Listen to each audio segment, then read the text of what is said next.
कि मैंने जैसा अभी आपको बताया कि हाल ही में यहाँ पर एक घटना थप्पड़ मारने जैसी घटना यहाँ पर हुई है कि आरोप प्रत्यारोप का जो दौर है, क्योंकि मतदान का दिन है और मतदान के दिन जो प्रतिद्वंदी सामने के लोग जो होते हैं, जो आपस में चुनाव लड़ते हैं एक दूसरे से, चाहे वो safest gym in town brings to you fitness की होम डिलीवरी।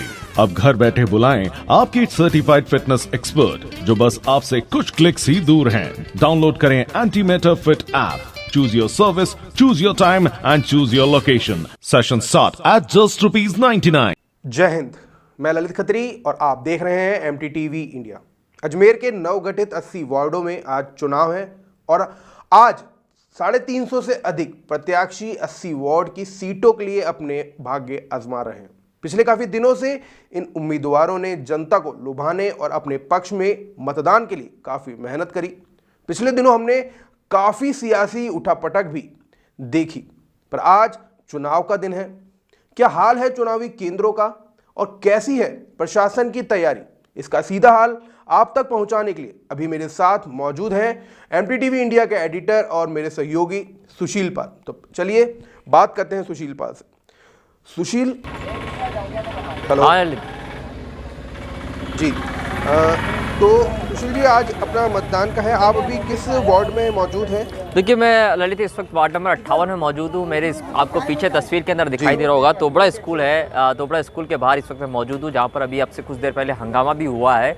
एक प्रत्याशी के ऊपर ये आरोप लग रहा है कि उस प्रत्याशी ने किसी शख्स के ऊपर थप्पड़ मारने जैसी घटना को भी अंजाम दिया है। और यहाँ पर आरोप अजमेर शहर के अंदर इस बात को लेकर भी आ रहे हैं कि कई जगह पर फर्जी मतदान भी हुए हैं। हालांकि फर्जी मतदानों की जांच जो है वो जिला निर्वाचन आयोग को करनी है, लेकिन कई तरीके की शिकायतें और आरोप जो हैं वो आरोप प्रत्यारोप का दौर है जो सुबह से ही चल रहा है। सुबह भी सबसे सुबह अगर हम 7:30 बजे की बात करें तो 7:30 बजे भी एक घटना सामने आई थी, जहां पर अजमेर दक्षिण के विधानसभा इलाके से एक खबर इस तरीके की आई थी कि वहां पर पैसे देकर मतदान कराने की घटना सामने आ रही है।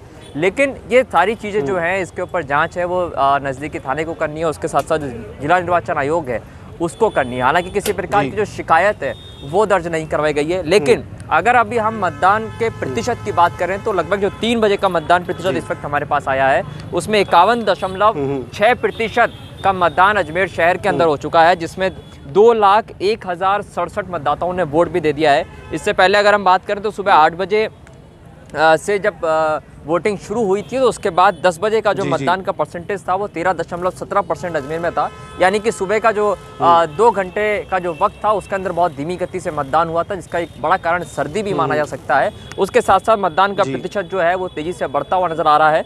1 बजे की अगर हम बात करें तो 36.14% मतदान है वो अजमेर के अंदर हुआ था। और उसके बाद 3 बजे अब 3 बजे की जो ताज़ा रिपोर्ट इस वक्त हमारे हाथ में है, जिसमें 51.6% मतदान हो चुका है और ये बेहद अच्छी बात है। और अगर शाम के 5 यही आंकड़ा चलता रहा तो शाम के 5 बजे तक हम ये मान सकते हैं कि ये जो आंकड़ा है लगभग 65 से 70% के ऊपर भी जा सकता है। लेकिन मतदाताओं में बेहद उत्साह इस बार नज़र आया है। अजमेर नगर निगम चुनाव में जिस तरीके का पूरे शहर ने देखा है कि 80 के 80 वार्डों के अंदर किस तरीके से जनसंपर्क हुआ था, प्रचार प्रसार हुआ है, मतदाताओं ने बढ़ चढ़कर प्रत्याशियों के साथ में हिस्सा लिया है।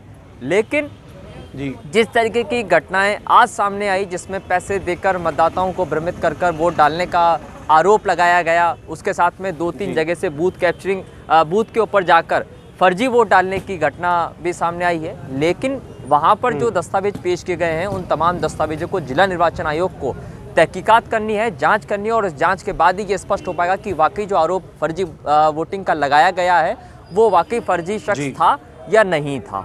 ललित जी, इसके अलावा मैं आपसे पूछना चाहूँगा कि अभी आपने सभी जो बूथ हैं उन सबको देखा है, आप वहाँ गए हैं अलग अलग वार्डों में, तो वहाँ पर क्योंकि अभी कोरोना का समय चल रहा है और इसको देखते हुए प्रशासन के द्वारा इन सभी बूथों पर किस तरह की व्यवस्था की गई है? देखिए, जिला निर्वाचन आयोग को पहले ही साफ तौर पर दिशा निर्देश राज्य निर्वाचन आयोग की ओर से दे दिए गए थे कि कोरोना गाइडलाइन का पूरी तरीके से ध्यान रखना होगा। कोरोना गाइडलाइन के मुताबिक ही इस बार मतदान करवाया जाएगा। हमने लगभग 10 से 12 बूथों के ऊपर नज़र डाली है। 10 से 12 बूथों पर नज़र डालने के बाद में ये बिल्कुल स्पष्ट तौर पर हमको नज़र आया है कि तमाम तरीके की जो तैयारियां थी जिला निर्वाचन आयोग की वो हमको पुख्ता दिखाई दी है। सुरक्षा के चाक चौबंद व्यवस्था यहाँ पर मौजूद थी। कोरोना गाइडलाइन की पालना पूरी तरीके से हमको दिखाई दी है। सोशल डिस्टेंसिंग भी हमको बूथों के अंदर नजर आई है और उसके साथ साथ जब भी हर मतदाताओं को वोट डालने से पहले जब बटन दबाना है तो उससे पहले उनके हाथों को सैनिटाइज किया गया है। तो जो कोरोना गाइडलाइन है उसका पूरी तरीके से जिला निर्वाचन आयोग ने उसकी पूरी तरीके से पालना की है, उसमें कहीं कोई कमी हमको यहाँ पर नजर नहीं आई है। ललित जी, अच्छा, जैसे आपने शुरू में बताया कि कुछ स्थानों पर झड़प की भी घटना की जानकारी आपको प्राप्त हुई है, हमें भी यहाँ पर प्राप्त हुई है। हमारे पास भी फ़ोन आ रहे हैं अलग अलग वार्डों से कि कुछ 1-2 जगहों पर इस तरह की कुछ घटनाएं हुई हैं। इसके अलावा रातीडांग और एक राजाकोटी जी स्कूल के आसपास भी कहीं पर ऐसी स्थिति हुई है कि जहां पर हमारे पास सूचना आई थी कि यहां पर कुछ अन्य वोटर किसी अन्य वोटर का जो है वोट डाल के चले गए हैं। तो इसके संबंध में क्या अभी कुछ तत्कालिक रूप से कुछ कार्य किया गया है? देखिए ललित, मैं वही चीज़ आपको कह रहा हूँ कि आरोप प्रत्यारोप का जो दौर है, क्योंकि मतदान का दिन है और मतदान के दिन जो प्रतिद्वंदी सामने के लोग जो होते हैं, जो आपस में चुनाव लड़ते हैं एक दूसरे से, चाहे वो राजनीतिक दल के हों चाहे वो निर्दलीय हों, तमाम प्रत्याशी जो होते हैं वो इस समय बूथों के लोग आपस में बैठे होते हैं। बूथ जो मतदान केंद्र है उसके बाहर भी मौजूद होते हैं। ऐसे में कई मरतबा ऐसा देखने में आता है कि हल्की झड़प भी होती है, आपस में चीटाकनी भी होती है और उसी के चलते ही कई बूथों से ये खबर आई है कि वहाँ पर आपसी खींचतान हुई है, हल्की हाथापाई जैसी चीज़ें भी हुई हैं। कई जगह पर पुलिस ने इतनी सख्ती बरती है कि अगर कोई भी फिजूल में खड़ा हुआ दिखाई दिया है कोई भी शख्स, तो उसको वहाँ से हिरासत में भी लिया है। जैसा कि अलवर गेट थाने से भी ये सूचना आई है, सेंट पॉल स्कूल के यहाँ से सूचना हमारे पास में आई है। तो ऐसी कार्रवाई सख्ती वाली कर रही है पुलिस। लेकिन हम ये कहें स्पष्ट तौर पर कि जितने भी आरोप अब तक लगे हैं वो आरोप सारे सच हुए हैं, ये कहना फिलहाल गलत होगा, क्योंकि फर्जी वोट से लेकर बूथ के ऊपर कब्जा करने जैसी जो बातें हैं ये केवल और केवल अफवाहें जैसी नज़र आती हैं। इन अफवाहों में किसी प्रकार की सच्चाई नज़र नहीं आती है। इसके ऊपर जब जांच होगी तभी जिला निर्वाचन आयोग जो है वो स्पष्ट तौर पर ये बता पाएगा कि वाकई क्या फर्जी वोटिंग हुई है या नहीं हुई है। जी, आपने अभी कुछ स्थानों पर गए हैं, जैसा आपने बताया कि आप कुछ स्थानों पर आप लोगों ने विजिट करी है, तो अभी अभी वर्तमान में लोगों के बीच में किस तरह का उत्साह आपको देखने को मिल रहा है? जैसे आपने बताया सुबह थोड़ा सा उत्साह लोगों में कम था सर्दी के कारण, अभी किस तरह का माहौल आप देख रहे हैं? जिस जगह आप मौजूद हैं वहाँ पर किस तरह का माहौल आप देख पा रहे हैं लोगों के बीच? देखिए ललित, सुबह 2 घंटे जो थे, 2 घंटे का जो वक्त था, मतदान केंद्रों पे जो भीड़ है वो बेहद कम थी। लेकिन उसके बाद 10 बजे बाद लगातार वोटिंग का जो परसेंटेज है वो बढ़ता जा रहा है। हम आपको बता रहे हैं कि अभी 3 बजे तक 50% वोटिंग परसेंटेज हो चुका है।